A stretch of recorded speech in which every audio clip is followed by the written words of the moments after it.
बूढ़े माँ बाप के कर्तव्य। बेटे की नौकरी एक बड़ी कंपनी में लग गई थी।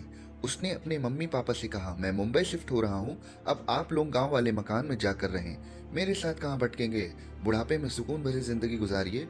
अब आप मेरे प्रति अपनी जिम्मेदारियों से मुक्त हैं। मम्मी पापा जान चुके थे कि बेटे आधुनिकता और पाश्चात्य सभ्यता का रंग चढ़ा हुआ है। अपने आगे वह किसी की भी नहीं सुनेगा। फिर भी उन्होंने याचना करते हुए कहा, परंतु बेटे, तुम्हारे सिवा हमारा कोई नहीं है। हम अकेले गांव में कैसे रहेंगे। अकेले कहाँ, आप दोनों तो हैं साथ में। फिर मैं तो नौकरी में व्यस्त रहूंगा। ऐसे में आप लोगों का ध्यान कहाँ दे पाऊंगा। समय बीता। लड़के ने वहीं एक लड़की से प्रेम विवाह कर लिया। वह भी एक मल्टीनेशनल कंपनी में नौकरी करती थी। सब कुछ ठीक चल रहा था कि बीवी प्रेग्नेंट हो गई। उसने काम पर जाना बंद कर दिया, परंतु घर पर उसकी देखभाल करने वाला कोई नहीं था। प्रेम विवाह करने के कारण पत्नी के घर वाले नाराज थे। खबर मिलने पर भी कोई नहीं आया।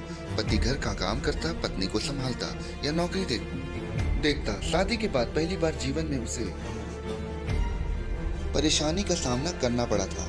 पति पत्नी दोनों परेशान हो गए। अंत में दोनों ने सोच विचार कर एक निर्णय लिया। प्रिय मम्मी पापा, मुझे बहुत अफसोस है कि बुढ़ापे में मैंने आपको गांव में